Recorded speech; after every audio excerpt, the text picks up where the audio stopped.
salaamaaleykum mbokk bi nga TV salaamaaleykum comme ni ngeen ko gisee tey ñi ngi fi di recevoir benn responsable politique bu mag ci Parcelles Assainies ñu koy wax Bassirou Ndiaye koo xam ne kenn dootu ko présenté donc dañ koy bàyyi rek mu nuyoo ak yéen présenté wu wax tey li nga xam ne moom la doon tey sëñ Bass ñu ngi lay nuyu.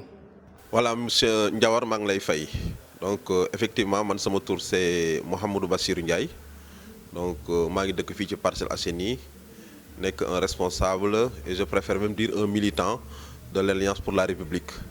parce que nee nañ le grade de militant est le grade le plus élevé dans un parti politique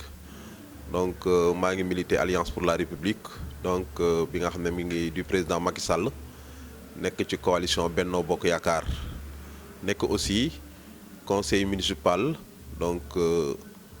au niveau de la commune des Parcelles Assainies donc élu lors des élections locales donc de cette année de janvier 2022. Donc sur le plan administratif aussi, je suis au niveau de l'hôpital Roi Baudouin où je suis le chef des services administratifs et financiers communément appelé SAF donc ici à Guédiawaye et donc ça aussi c'est une responsabilité donc que le ministre de la Santé et de l'Action sociale monsieur Abdoulaye Diouf Sarr m'a confié au niveau de cet hôpital de la banlieue donc loolu daal moo doon présentation bi monsieur Ndiawar. bu ñu jógee ci présentation bi rek président en tant que militant comme ni nga ko waxee en tant que responsable politique dañu bëggoon rek defaat une brève analyse boo xam ne ci li nga xam ne moom la ñu jógee muy élection locale yi ak parti bi nga xam ne moom nga bokk muy Benno Bokk Yaakaar tey noo ko analyser. ni ma ko analyser donc c'est une analyse très lucide et objective de ce qui s'est passé en janvier 2022 parce que pour rappel bi nga xamee ne ñi ngi préparer élection yi ba ñu bëri manifester le désir d'être candidat à la candidature le président de la République avait tenu un discours fondateur à Kaffrine bi muy def benn tournée boobu bi mu demee ba Kaffrine dafa ne nañu ko déglu na ko responsable yi déglu na ko militants yi déglu te yemale ko woon sax ci waa Alliance pour la République dafa ne Benno Bokk Yaakaar nañ ko déglu effectivement ñu ci bëri jël seen candidature donc teg ko ci suuf di xaar les propos présidentiels wala di déglu président avant élection yooyu comme président dafa ne dañ ko déglu te kilifa buy wax day xam bu baax li muy wax le président a eu à mener des enquêtes a eu à faire des sondages a eu à faire des études d'opinion pour voir au niveau des différentes localités du Sénégal ban combinaison la fa mën a teg pour que la coalition Benno Bokk Yaakaar sorte vainqueur de ces joutes passées ni mu ko defee Mbadakhoune defee que en fait Thiès defee que Fatick defee que Diourbel noonu la ko defee fii ci Parcelles Assainies defee ko fii ci Ndakaaru donc il a proposé des combinaisons. nañ combinaison yooyu président proposé. yéen parcelle tey fii ci nekk ci parti ñu bëri nanguwuñu woon combinaison boobu. waaw ba sax génnoon di wax tout sauf ki fi Macky Sall teg. waaw xam nga kee responsable dafa am fooy toll ci militantisme dafa am fooy toll ci engagement ba da ngay fàtte sa bopp nga mettre en avant l'intérêt du parti nga mettre en avant l'intérêt général parce que ku nekk bu xalaatee boppam rek foofu dynamique unitaire bi dootul mën a am parce que looloo ñu sonal looloo ñu yàqal élection yi ku nekk da nga xalaat sa bopp wala ku nekk da nga xalaat sa écurie politique ku nekk da nga xalaat sa tendance politique ku nekk da nga xalaat sa bopp ak sa ay nit nga ne man bu ñu ma tegul ci kanam dara du baax et effectivement quand le président a choisi même avant qu'il ne choisisse on a vu des responsables faire des sorties très malheureuses di wax ay tout sauf ba daal di koy inculquer ci esprit population yi effectivement bi président choisiré ñu gis ay responsables qui ouvertement ont mené campagne contre la liste Benno Bokk Yaakaar des Parcelles Assainies on a vu des responsables qui sont allés dans d'autres listes et effectivement le parti a été fissuré le parti a été divisé militants yi xamatuñ quel discours écouter xamatuñ fan la ñuy teg seen tànk ñu bëri absteniru ñii dem voter l'opposition bi ñii dem voter vote boo xam ne aussi nekkuloon en faveur du parti. yaakaar ne tey moo sabab loolu ba nga xam ne ñi nga xam ne ci parti bi lañ nekk ànduñoo ki nga xam ne moom la fi maire bi teg xanaa dañu jàpp ni xëy na ci allié la wala loolu lañu jàpp ni dafa mënul atteindre li nga xam ne espoir bi Macky Sall teg ci moom. xam nga Ndiawar après 2019 kenn waxatul ay APR kenn waxatul ay parti socialiste kenn waxatul AFP on parlait de Benno Bokk Yaakaar et de la grande majorité présidentielle, où beaucoup de forces politiques de l'opposition sont venues s'agréger à Benno et à la majorité présidentielle pour jox président 58% au premier tour. Parce que ça, c'est extrêmement important. C'est une majorité extrêmement suffisante. Le président a très bien gagné en 2019 pour avoir son deuxième mandat. C'est cette dynamique-là qu'on devait continuer. Maintenant, dans les localités, particulièrement aux parcelles, il y a eu des problèmes politiques avec certains alliés, mais il y a eu surtout des problèmes crypto-personnels. Les gens n'ont pas été responsables, les gens n'ont pas été politiques. Ils ont mis en avant des intérêts de personnes, ils ont mis en avant des considérations subjectives pour dire que le président bu jiitalee diw man duma ci ànd parce que nii parce que nii parce que naa, alors que la réflexion c'était pas à ce niveau. Réflexion bi lan la woon mooy comment s'organiser autour du choix du président pour que ñu mën a gagner la commune des par arrondissement, pas pour le parti ou pour la coalition, mais pour les populations. Parce que xam nañ ne une commune boo xam ne vraiment dafa nekk dans la mouvance présidentielle, vraiment foofu réalisation yi dina mën a bari, réalisation yi dina mën a yomb, et c'est une commune boo xam ne dina mën a tegu sur les rampes de l'émergence. Malheureusement aux parcelles, certains responsables ou certains qui se disent responsables n'ont pas compris ça. Et pourtant comble de l'hérésie, ñu si bëri dañ leen investir ci liste Benno Bokk Yaakaar, ñu investir la ci liste nga combattre liste boobu. Donc moi je crois que c'est une situation vraiment qu'on a vécue et qui a toujours des conséquences que nous vivons actuellement au niveau du parti, pour sa remobilisation, pour sa redynamisation et surtout pour fexe nit ñi joxantewaat loxo pour aller vers une dynamique unitaire locale yi moo ko indi. tey yenn solution nga xalaat ni tey suñ ko jëlee dina parti bi dina mën a amaat li mu amoon ci njëlbeen, parce que gis nañ ni perte ngeen tey commune bu Parcelles Assainies bi nga xam ne yàgg naa nekk ci loxo yu parti au pouvoir. tey Benno Bokk Yaakaar perte na Parcelles Assainies. tey lan nga xalaat ni bu ngeen ko defaatee ngeen ci telluwaatee parti bi dina suudewaat nekk benn ba li ngeen xam ne ñàkkoon ngeen ko Parcelles, ñàkk ko ci Dakar, ñàkk ko ci Sénégal bi di ngeen ko mën a amaat. moo xam nga ni ñu ñàkkee Parcelles dafa nekk ñàkk boo xam ne presque c'est incompréhensible, parce que 2019 au présidentiel ñi nga am presque 30 000 voix, au local on se retrouve avec moins de 10 000 voix, exactement je crois 8 000 et quelques, au moment où son principal adversaire muy ñi gagné waa Yewwi ñoom ils se sont retrouvés avec le double de ce que l'on a, muy 16 000 voix. Donc on quitte 30 000 voix en 2019 pour chuter vers 8 000 voix, donc 22 000 voix yoo xam ne ils ont voté soit pour l'opposition, ñii ils se sont désistés, ñii ils n'ont pas voté. Donc loolu dañ ko war a def une analyse extrêmement importante. te boo xoolee la famille sociologique du président de la République est majoritaire aux Parcelles, mais malheureusement c'est le leadership local incarné par certains grands responsables qui sont là, c'est ce leadership local-là qui est défaillant. Ñu si bëri au-delà des militants et des responsables,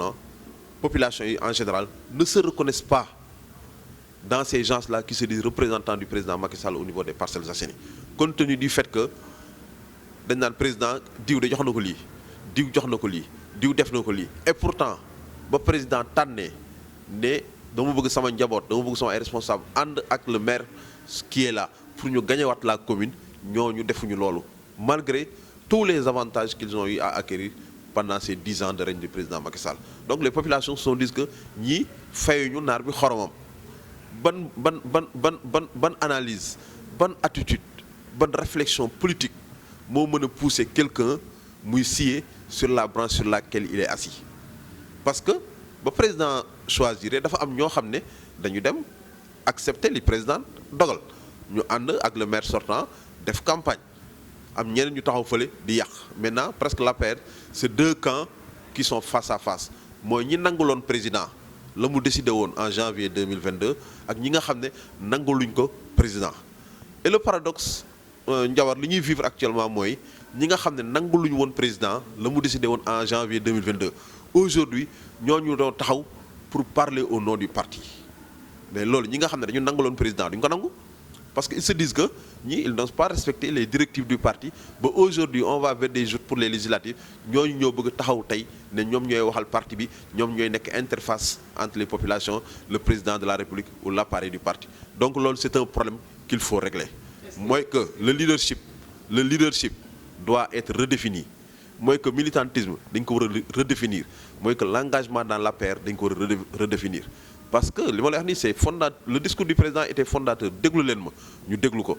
mu choisir am ñu ne d'accord nañ ñii d'accorduñ ñi d'accord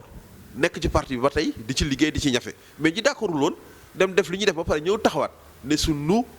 qui allons parler au nom du président c'est nous qui allons représenter le président au niveau des Parcelles Assainies il y a une autre frange de l'Alliance pour la République qui est aux Parcelles Assainies qui dit non qui dit que ce leadership-là a été défaillant dañ ko war a changer ce leadership-là n'est plus porteur d'espoir pour le parti ce leadership est un leadership qui ne suit pas les instructions du parti ce leadership est un leadership qui divise le parti et qui l'affaiblit moo tax ñun ñu disons non à ces gens qui avaient dit non au président de la République au local de janvier 2022 tamit ñooñu est-ce que ñoom yaakaaroon ni nombre tànk yi nga xam ne moom lañu président dénkoon ñoom loolu la ñuy jàpp ba yaakaar ni ñoom ñooy am majorité bi ci parti bi fii ci Parcelles bu ñu divisé woo que majorité bi daf leen day ànd ak ñoom parce que comme ni nga ko waxee gis nañ ni da ngeen amoon 30 000 voix xaw ma 20 000 voix tey ngeen ñu rejeté ba 8 000 voix est-ce que ñoom jàppuñu seen xel ni kon xëy na voix yooyu yëpp tey ñoom si ak ñoom la ñu àndal que ñoom bu ñu demee woote ñoom ñëpp dinañ leen ànd ak wuyu si non ils vont se tromper bu ñu analyser noonu dañuy nax seen bopp bu ñu nee de 30 000 à 8 000 le gap ou la différence ay seeni nit lañ mais ils se trompent lourdement ces voix-là sont allées vers l'opposition c'est-à-dire que ñu ci bëri opposition bi la ñu dem voteel wala ñu dem ci ay listes parallèles te ñoom am na ay listes parallèles yu fi nekkoon yu ñu parrainé même si defuñu ko de façon visible mais ils ont soutenu des listes parallèles qu'ils ont parrainées mais ces listes-là n'ont pas gagné des responsables qui sont à l'écoute et qui vont les suivre ils se trompent lourdement le problème mooy dans l'électorat moins de 10 à 15% ñooy ay militants de parti la grande majorité de l'électorat c'est constitué de citoyens simples qui écoutent les discours qui analysent les discours qui regardent les comportements des responsables qui sont au niveau des bases militantes et en fonction de ça et de la politique du chef de l'État ou bien des réalisations du régime ñu orienter seen vote mais aux Parcelles mais les gens ne sont pas compris tey ñu ne diw moo représente le président Macky Sall tey ñu ne votal leen liste xawma Sénégal 2035 ñu ne ñu parfois ñu ne ñoo représenter le président Macky Sall parfois ñu ne ku ngeen votel baax na l'essentiel mooy bu Moussa Sy gagné mais c'est extraordinaire wala ku ngeen votel bu ngeen votelee Benno bu ngeen duggee bu leen votel Benno votel leen Sénégal 2035 parce que moom le président yónni donc finalement les gens face à ce genre de discours-là les gens ne se sont pas retrouvés ils sont allés voter autre chose pour la société civile ou voter carrément pour l'opposition donc ñoom qu'ils se détrompent c'est pas parce que il y a eu un gap de 22 000 voix qu'ils se disent que demain s'ils reviennent ou si on les met encore devant que ces 22 000 voix vont revenir parce que ñoom lañ toppoon en boycottant la liste Benno Bokk Yaakaar ou en allant voter pour d'autres listes donc ce qu'il faut changer mooy c'est ce leadership défaillant Ndiawar le leadership défaillant mooy lan mooy parti bi dafa décider ne def leen nii ñii jaar nii ne dañuy def li parti bi wax ñii taxaw fële ne du ñu def li parti bi wax ñii def ko mu fës ñii defuñu ko mu fës maintenant bu ñu dellusee ñi nga xam ne ñoo àndoon ak président d'accord ak moom ci choix bi ñu ne ñooñu on va les conjuguer au passé on les met derrière ñi àndul woon ak décision président ñooñu nañ ñëw taxaw ci kanam mais Ndiawar loolu xel nangu ko loolu même le parti dans son analyse dans la réorganisation des structures war na ci xalaat war na ci réfléchir pour dire que ces gens-là qui disent tout sauf comme le disent certains que affaire bi aller la ak retour il y a des gens qui ont dit à l'aller tout sauf mais au retour d'autres certainement vont dire tout sauf et ça peut être évité oui. donc ñi ngi jëm ci yeneen jour électoral muy ay législatives 2022. donc ak ay parrainage yi nga xam ne commencé nañ ko sax ba pare. donc ñu bëgg xam rek naka ngeen koy préparer ak fa ngeen toll ci parrainage tey. oui waaye mooy li ma la wax rek mooy li ma la wax sànq gis nga gis nga mbirum politique du affaire fo du affaire caaxaan politique dafa laaj rigueur politique dafa laaj sérieux lii lay wan ne que am nañ problème président bi mu recevoir waa Dakar au siège national il y a 2 semaines il leur a dit que même Kaolack a déposé 100 000 parrainages en ce moment-là à Dakar il y a même pas 30 000 parrainages donc ça a posé un problème des localités comme Parcelles des localités comme Grand Yoff bon, en fait dans toutes les communes où le parti avait des divisions où les gens n'étaient pas d'accord sur le choix du président pour les listes des locales donc zone yooyu yëpp wala localité yooyu yëpp dañu am problème aujourd'hui pour parrainage les gens sont en train de faire le parrainage mais il y en a qui se disent que ñun suñu parrainage duñ ko jox ñii parce que ñii ñun waruñu jël suñu parrainage parce que lu tax waruñu jël suñu parrainage mooy ñi nga xam ne ñoo taxawoon ne li président désigné ñun ànduñu si ñun tamit duñu jël suñu parrainage di ko jox ñoo xam ne vraiment dañu affaiblir parti bi au niveau local moo tax tey parrainage bi les gens parrainent man ku mel ni man j'ai parrainé maa ngi tey sama ay parrain di xaar pour rencontrer madame Mimi Touré pour yóbbul ko sama ay parrain wala jël sama ay parrain jox ko le ministre Abdoulaye Diouf Sarr mais ñi nga xam ne ñoo fi nekk taxaw ne ñoom ñooy capter parrainage yi di photo wu ak a wane sunu parrainage ñooñu duñu leen ko jox c'est un problème qui est là moo lay wan la division au niveau du parti. beneen bi mooy fi ma bëgg a foofu avant ngay poser benn question mooy que avant la réception par le président d'un groupe de responsables à Dakar président am na ñu mu njëkkoon recevoir Mahmoud Saleh ak certains responsables le DC ak Mor Ngom je crois et Augustin Tine le commissaire am na ñu recevoir oon nous on avait fait une sortie pour fustiger la façon dont les gens avaient s'étaient organisés pour aller là-bas et dire que ñoom ñoo représenter le parti au niveau des parcelles gis nga président Macky Sall waxoon na ko en 2017 waxoon na ko une très grande délégation du parti demoon Pali seeti ko defe naa ci veille tabaski la woon mu ne leen mag du nax boppam moi je leur réitère la même chose aux responsables des parcelles qui sont là ou bien qui se disent les responsables des parcelles ay mag du ñu nax seeni bopp gis nga parti bi bu ñu toogul ñu def un ndëpp ñu waxante dëgg ku nekk ñu jox la sa gëdd la considération qu'il faut ñu jox ko ñëpp je crois que ñun dañuy nax suñu bopp wala ñoom dañuy nax suñu bopp en tout cas ce qui s'était passé on ne l'acceptera pas encore une fois et ça on l'a dit au directeur des structures au directeur de cabinet du président on l'a dit au commissaire du parti pour les parcelles on l'a dit aussi à monsieur Mor Ngom ne leen li amoon dootuñu ko nangooti nous voulons que de façon extrêmement transparente nous voulons une gestion transparente du parti au niveau des Parcelles Assainies une gestion juste une gestion équitable mënuma comprendre nga ne ci base di ñafe di rey sa bopp ñu jël ay nit naan dañ leen di yóbbu bàyyi les véritables responsables les hommes de terrain qui sont là di dugg ci nit ñi malgré leurs maigres moyens man je crois que loolu c'est une injustice et nous sommes là debout pour le combattre. est-ce que tamit foofu loolu ci li nga wax noonu yaakaaroon ni directive yi jóge na ci kaw mais ci biir parcelle lañ ko defee une gestion clanique parce que dama koy dégg ci mbedd yi ñun dañuy war dégg nañ tamit que ni parti bi ci en interne fii la amee problème parce que nee nañ dafa am ay séddale bukki ñi nga xam ne ñoo ànd ñoom ñoo fatt ñoom ñoo fi am ndombo tànk yi par exemple ñi fi Macky Sall teg ministre wala ñu teg leen député wala ñu ñi bu leen HCC ñooñu ñoo am seen clan di séddoo seen biir di bokk seen biir moo tax ñoom ñooy lu ñëw rek ci ñoom lay yem. waaw loolu la séddoo boobu fi am mooy bii bukki bii njuur bii samba bii bukki bii njuur bii samba président je crois que si je ne me trompe pas le 14 février ci année bi ñu nekk 2022 dafa def benn lettre circulaire bi muy envoyé les commissaires dans les collectivités ou bien dans les localités ne leen avec des directives extrêmement claires mais gis nga lettre circulaire boobu bi ñu ñëwee au parcelle moom lañ njëkk a xotti xam nga lu tax ñu xotti ko parce que le parti dañ ko organiser au niveau local comme une mafia mooy que ñi ne ci kaw du ñu bëgg kenn agsi ci kaw ci ñoom je ne dis pas nekk ci kaw sax mais dama koy relativiser quoi mooy groupe bi nga xam ne ñi nga travailler nekk en contact avec les responsables en haut du parti wala am ay ndomb tànk ils se sont organisés comme un gang ils se sont organisés comme une mafia information yi ñoom dañ koy téye seen biir li parti bi di joxe ñoom dañ koy téye seen biir di ko séddale seen biir muy séddale bii bukki bii njuur bii samba donc il y a une gestion clanique il y a une gestion sectaire il y a une gestion injuste du parti et il y a une gestion extrêmement non transparente du parti loolu moo tax nag nit ñi ne mais ñun ñàkk ñu fayda depuis 10 ans ces gens font les mêmes pratiques on a perdu avec les mêmes pratiques on a perdu les locales de 2014 et on a gagné les législatives de 2017 avec les mêmes pratiques on a perdu les locales de 2022 et on va vers des législatives pour cette même année 2022. Mais il est temps de dire non et d'arrêter de jouer avec les responsables, d'arrêter de jouer avec les militants et surtout de respecter les parcellois. Parce que parti bi am na ay doomu parcelle. Gis nga nit ñi dañu foog ne ni ñuy combattre un X ou un Y que c'est la personne même la ñuy combattre nii rek mais xamuñu sentiment vague de sympathie bi kooku di générer. Les gens se disent que parti bi comme que reconnaîtrewul doomu parcelle yi nga xam ne ñoo ñafe parcelle nekkoon ci mouvement associatif yi